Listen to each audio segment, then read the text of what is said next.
Terima kasih pimpinan. Prof. Marsudi, bertemu lagi Pak. Jadi begini Pak Prof. Marsudi, dulu juga begitu ketika kita mempersoalkan situng. Situng itu juga alat bantu. Alat bantu yang memang dia genuine apa adanya dimasukkan di situ. Ternyata timbul ada beberapa masalah.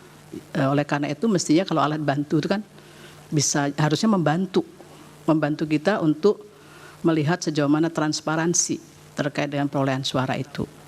Lah oleh karena itu saya kemarin memang bertanya seberapa jauh sih sebetulnya evolusinya itu, karena kebetulan Prof. Marsudi kan mengikuti. Berapa jauh evolusinya kemudian supaya paling tidak itu mengeliminir hal-hal yang terkait dengan problematika yang pernah muncul terdahulu sehingga tidak terjadi ya dugaan-dugaan adanya fraud dan sebagainya itu. Itu yang mungkin perlu dijelaskan. Alat bantu itu sejauh mana sebetulnya bisa membantu dengan kemudian meminimalkan ya error yang terjadi di situ. Lah apa sebabnya saya ingin mendapatkan hal ini, karena Bawaslu, nanti tolong Bawaslu juga mengklarifikasi. Bawaslu itu juga menyampaikan di dalam laporannya bahwa sejak tanggal 15 Februari bahkan itu untuk dilakukan perbaikan. Jadi sudah muncul ada kesalahan katanya Bawaslu ini. Justru perlu kita cross check satu sama lain. Nah, kenapa kok baru kemudian mau dilihat itu sudah muncul persoalan di situ. Lah berkenaan dengan hal ini supaya kita juga mendapatkan sesuatu yang terang benderang, saya juga minta kepada KPU, karena saya juga coba cek lagi di bukti KPU belum ada di sini, sehingga perlu kemudian ditambahkan bukti untuk kami mendapatkan terutama dari C1-nya, C hasil ya, terkait dengan dugaan-dugaan yang muncul dari pemohon. Ini berkaitan dengan, tolong dicatat nanti ya, mungkin di permohonan bisa dilihat juga. Yang pertama terkait dengan di beberapa TPS itu ada di permohonan halaman 134 ya, 134 kemudian sampai ke halaman 137 dari ini kebetulan saya lihat pemohon dua ya, dari permohonan yang kedua, permohonan perkara kedua ya, perkara nomor 2. Jadi ini ada TPS yang disebutkan. Ini tolong nanti diberikan bukti kan supaya kita bisa cocokkan ya. Jadi bisa terang betul Kak ini ada persoalan kemudian yang disebutkan oleh pemohon tersebut. Jadi mohon nanti bisa diuraikan lebih detail Prof. Marsudi. Termasuk juga yang kemarin saya juga minta kepada Bawaslu untuk dicocokkan lagi di sini. Bawaslu juga menyampaikan bahkan di siaran persnya ada 11.000 lebih TPS yang mengalami persoalan terkait dengan akses Sirekap. Itu mohon bisa dijelaskan apa sesungguhnya dari sisi teknologi ini kok masalahnya kok tidak terurai terselesaikan dengan baik, tapi justru muncul di awal ketika proses orang ingin melihat dari awal terkait dengan perolehan suara tersebut. Mohon dapat dijelaskan. Terima kasih. Ya, Prof. Arief, yang mulia Prof. Arief, silakan. Terima kasih, Pak Ketua Sidang. Prof. Marsudi, kita juga pernah ketemu 5 tahun yang lalu. Tapi saya mau komentar sedikit ini. Saya juga ketemu 5 tahun yang lalu dengan sahabat saya, Mas Bambang Wijayanto. Ternyata setelah 5 tahun kedewasaan beliau, kesabaran beliau sudah muncul. Padahal 5 tahun yang lalu saya terpaksa membentak beliau untuk suruh keluar.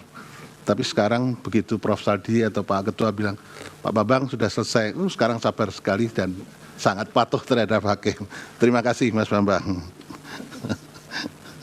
Baik Pak Marsudi, begini, saya terima kasih Pak Marsudi telah menampilkan ada versi-versi penghitungan suara.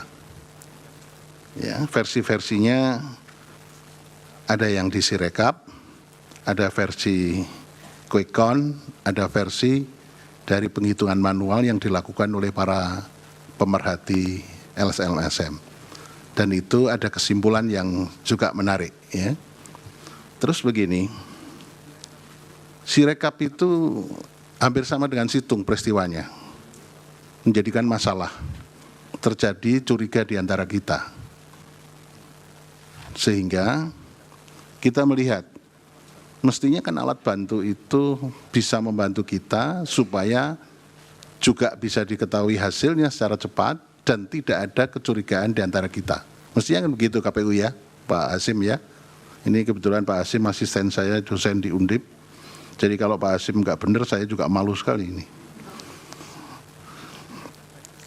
Nah, saya begini tanya, yang dipakai sebagai dasar menurut ahli dan menurut KPU, ini betul yang manual dan berjenjang kan?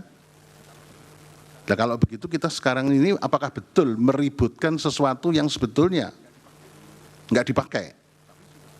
Tapi sudah terlanjur ada kecurigaan di antara kita, ada fitnah di antara kita.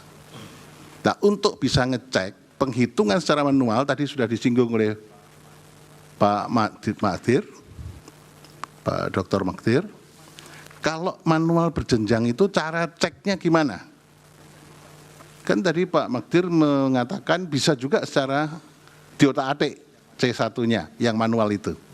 Nah, kita selama ini dalam pilkada itu gampang karena skopnya sangat terbatas.